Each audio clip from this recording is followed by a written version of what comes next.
परिवार सहित आज वोट डाली है, क्या कहना चाहेंगे? पहले क्या है? मैं रोहतक की देवतुल्य जनता का पहले तो आभार व्यक्त करता हूँ कि बड़ा आशीर्वाद और प्रेम रोहतक की जनता भारतीय जनता पार्टी के सभी प्रत्याशियों को दे रही है। हमारे 22 के 22 वार्ड के जो प्रत्याशी चुनाव लड़ रहे हैं उनको भी भरपूर आशीर्वाद और समर्थन रोहतक की जनता का मिल रहा है और अपने इस बेटे भाई रामावतार को भी भरपूर मात्रा में आशीर्वाद और समर्थन रोहतक की जनता दे रही है। इसलिए मैं रोहतक की देवतुल्य जनता का बहुत बहुत आभार व्यक्त करता हूँ और उनका आदेश मेरे लिए सर्वप्रथम सरमाते पड़ेगा। मुद्दे क्या है खास तौर पर, क्योंकि जनता काफी त्रस्त है मुद्दों को लेकर के भारतीय जनता पार्टी चुनाव कोई भी लड़ती है। भारतीय जनता पार्टी चाहे निकाय का हो, विधानसभा का हो या लोकसभा का, भारतीय जनता पार्टी अपना संकल्प पत्र जिसे हम शपथ पत्र कहते हैं वो हम जारी करते हैं। और हमारे शीर्ष नेतृत्व ने एक सप्ताह पूर्व रोहतक की जनता के बीच में हमने अपना संकल्प पत्र जारी किया कि हम रोहतक के लिए कौन कौन से विषय प्राथमिकता तौर पर लेंगे, क्या क्या काम हम रोहतक में कराएंगे। वैसे हमारा 2 संकल्प पत्र, एक तो प्रदेश स्तर का और एक हमारा रोहतक के स्तर का हमने संकल्प पत्र जारी किया।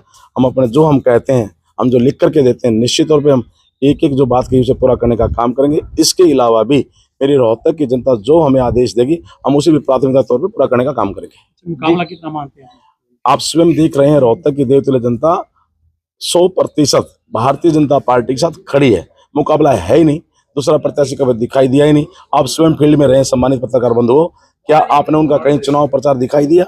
उनके कई कोई नेता दिखाई दिए? उन्होंने चुनाव पहले ही सरेंडर कर गए थे, पहले ही चुनाव को छोड़ गए थे। उनको पता था कि रोहतक की जनता सारी की सारी भाजपा के साथ खड़ी है। एक तरफा भारतीय जनता पार्टी की पूरे हरियाणा में जहां जहां चुनाव हो रहे हैं 18 के 18 जिलों में भारतीय जनता पार्टी की लहर है और यहाँ रोहतक में एक तरफा भारतीय जनता पार्टी के पक्ष में रोहतक की जनता खड़ी है।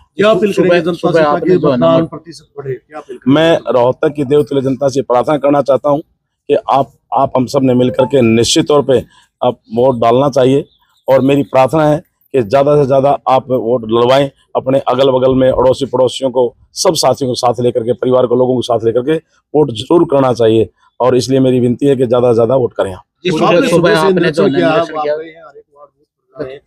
किस तरह माहौल?